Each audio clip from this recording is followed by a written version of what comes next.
സ്പീക്കറുടെ തെരഞ്ഞെടുപ്പ് ലോക്സഭയിൽ നടക്കുന്ന അതേ സമയത്ത് തിഹാർ ജയിലിൽ ഡൽഹി മുഖ്യമന്ത്രി അരവിന്ദ് കെജ്രിവാളിന്റെ അറസ്റ്റ്, CBIയുടെ അറസ്റ്റ് നടക്കുകയായിരുന്നു. അദ്ദേഹത്തിന് വിചാരണ കോടതി ജാമ്യം കൊടുത്തു. അത് പെട്ടെന്ന് വളരെ അപ്രതീക്ഷിതമായ രീതിയിൽ EDയുടെ ഒരു ഹർജിയെ തുടർന്ന് ഹൈക്കോടതി സ്റ്റേ ചെയ്തു. അതിന്മേൽ ഇന്ന് സുപ്രീം കോടതി വിധി പറയേണ്ടതായിരുന്നു. ഹൈക്കോടതി വിധിയുടെ നടപടിയെ വാസ്തവത്തിൽ സുപ്രീം കോടതി വാക്കാൽ വിമർശിച്ചിരുന്നതാണ്. അപ്പൊ ഇന്ന് സുപ്രീം കോടതി വിധി ഉണ്ടാവുന്ന ദിവസം അതേ സമയം തന്നെയാണ് ഈ സ്പീക്കറുടെ തെരഞ്ഞെടുപ്പ് നടന്നത്. അല്ലെങ്കിൽ സ്പീക്കറുടെ തെരഞ്ഞെടുപ്പ് നടന്ന അതേ സമയത്ത് ഇന്ത്യയിലെ ഒരു മുഖ്യമന്ത്രി ജാമ്യം പോലും കിട്ടി പുറത്തു വരരുതേ എന്ന പിടിവാശിയുടെ ഫലമായിട്ട് വീണ്ടും CBIയുടെ അറസ്റ്റിന് വിധേയനാവുകയായിരുന്നു എന്ന കാര്യം നാം മറക്കരുത്. സ്പീക്കറുടെ തെരഞ്ഞെടുപ്പ് കഴിഞ്ഞതിന് ശേഷം അനുമോദന പ്രസംഗത്തിൽ പ്രതിപക്ഷ നേതാവ് രാഹുൽ ഗാന്ധി ഒരു പ്രധാനപ്പെട്ട കാര്യം പറഞ്ഞു. അദ്ദേഹം പറഞ്ഞു, സർ, ഇത് ഒരു സഭ സമൃദ്ധമായിട്ട് നടത്തിക്കൊണ്ടുപോകൽ മാത്രമല്ല ഒരു നല്ല സ്പീക്കറുടെ കടമ അല്ലെങ്കിൽ ഉത്തരവാദിത്വം. രാജ്യത്തിന്റെ മുഴുവൻ ശബ്ദം, പ്രതിപക്ഷത്തിന്റെയും ശബ്ദം സഭയിൽ കേൾക്കാൻ അവസരം ഉണ്ടാക്കി കൊടുക്കുന്നതിലാണ് ഒരു നല്ല സ്പീക്കറുടെ ഉത്തരവാദിത്വം, മികവ് പ്രകടമാകുന്നത്. ഞങ്ങളെ സംസാരിക്കാൻ താങ്കൾ അനുവദിക്കും എന്ന് കരുതുന്നു എന്ന് അദ്ദേഹത്തിന്റെ അനുമോദന പ്രസംഗത്തിൽ പറഞ്ഞത് വളരെ അർത്ഥവത്താണ്. കാരണം ഇതുവരെ അങ്ങനെ ഉണ്ടായിട്ടില്ല എന്ന് തന്നെയാണ് അതിൻ്റെ അർത്ഥം. സ്വതന്ത്ര ഇന്ത്യയിൽ ലോക്സഭാ സ്പീക്കർ സ്ഥാനത്തേക്ക് തെരഞ്ഞെടുപ്പ് നടന്നിട്ടില്ല എന്ന് പറയുന്നതും ശരിയായ ഒരു വസ്തുതയല്ല. 1952 ആദ്യത്തെ ലോക്സഭയിൽ വളരെ പ്രഗത്ഭനായ GV മൗലങ്കർക്കെതിരെ SS മോറെ എന്ന് പറയുന്ന ഒരാൾ സ്ഥാനാർത്ഥിയായി മത്സരിച്ചിരുന്നു. അദ്ദേഹം തോറ്റുപോയി. പിന്നീട് 3 തെരഞ്ഞെടുപ്പുകളിൽ ഭരണകക്ഷിയുടെ സ്ഥാനാർത്ഥികൾക്കെതിരെ സ്ഥാനാർത്ഥികൾ മത്സരിച്ചിട്ടുണ്ട്. 12ാമത്തെ ലോക്സഭയിൽ ബാലയോഗി, TDPയുടെ നേതാവായിരുന്ന ബാലയോഗിക്ക് എതിരെ മത്സരമുണ്ടായി. പിന്നീട് 2ാം തവണ അദ്ദേഹം സ്പീക്കർ ആവുമ്പോൾ അന്ന് വാജ്പേയി പ്രധാനമന്ത്രിയാണ്. അത് വാജ്പേയി ഡെപ്യൂട്ടി സ്പീക്കർ സ്ഥാനം പ്രതിപക്ഷത്തിന് നൽകാമെന്ന് വാഗ്ദാനം ചെയ്തു, സമ്മതിച്ചു. അതേ തുടർന്ന് 13ാം സഭയിൽ ബാലയോഗിയെ എതിരില്ലാതെ തെരഞ്ഞെടുക്കുകയാണ് ഉണ്ടായത്. അന്ന് ഈ 2ാമത്തെ തവണ തെരഞ്ഞെടുപ്പിന് ശേഷം വാജ്പേയി പറഞ്ഞ ചില വാചകങ്ങളുണ്ട്. സഭയിൽ ചട്ടങ്ങളുണ്ട്, നിയമങ്ങളുണ്ട്, അതുപോലെ തന്നെ ചില കീഴ്വഴക്കങ്ങളുണ്ട്. അതിനൊന്നും ചട്ടങ്ങളുടെ പിൻബലമുള്ളതായിരിക്കണമെന്നില്ല.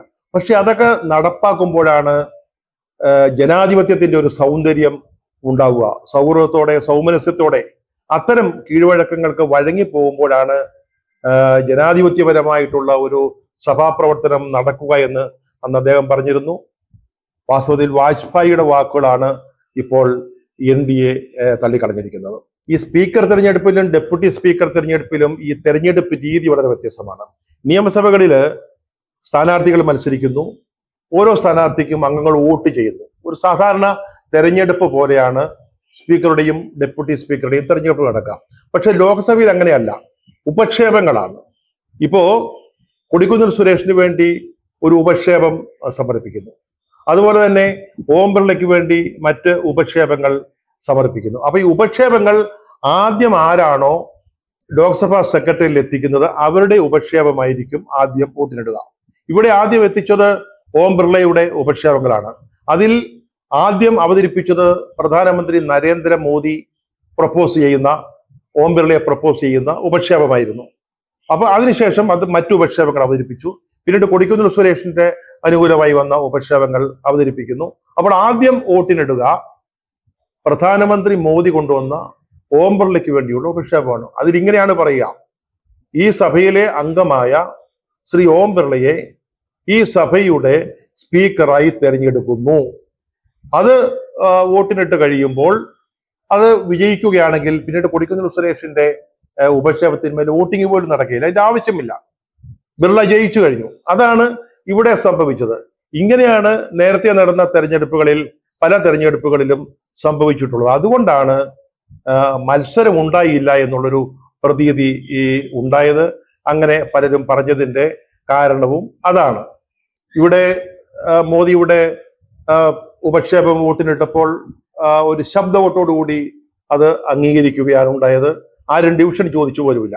ഒരുപക്ഷെ ഇനി അതേക്കുറിച്ചുള്ള തർക്കങ്ങളും വിതർക്കങ്ങളും ഒക്കെ ഉണ്ടായേക്കാം. പക്ഷേ ഇത്രയും നമ്പേഴ്സ് ഉള്ള NDAക്കെതിരായിട്ട് വീണ്ടും ഒരു ഡിവിഷനിലേക്ക് എന്ന് പറയുമ്പോൾ ആ ഉപക്ഷേപ വോട്ടിനിടുക, അനുകൂലമായും പ്രതികൂലമായും ആരൊക്കെ നിൽക്കുന്നു എന്ന് അറിയുക, അതാണ് ഡിവിഷൻ. അതിലേക്ക് പോയിട്ട് ഒരു കാര്യവുമില്ല.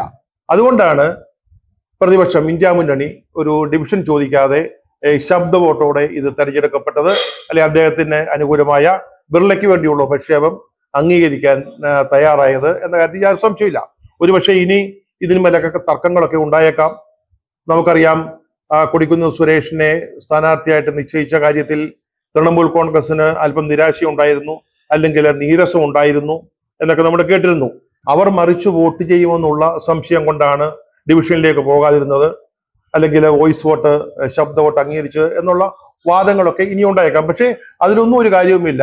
അങ്ങനെ ഒരു വോട്ടെടുപ്പിലേക്ക് പോയിരുന്നെങ്കിലും 307 NDA അംഗങ്ങൾ ഹാജരായിരുന്ന ഇന്നത്തെ സഭയിൽ മറ്റൊരു തീരുമാനം ഉണ്ടാകുമായിരുന്നില്ല. പക്ഷേ ലോക്സഭാ സമ്മേളനത്തിന്റെ ആദ്യ ദിവസങ്ങളിൽ തന്നെ ഭരണമുന്നണിക്ക് ശക്തമായ ഒരു സന്ദേശം നൽകാൻ പ്രതിപക്ഷത്തിന് സാധിച്ചു.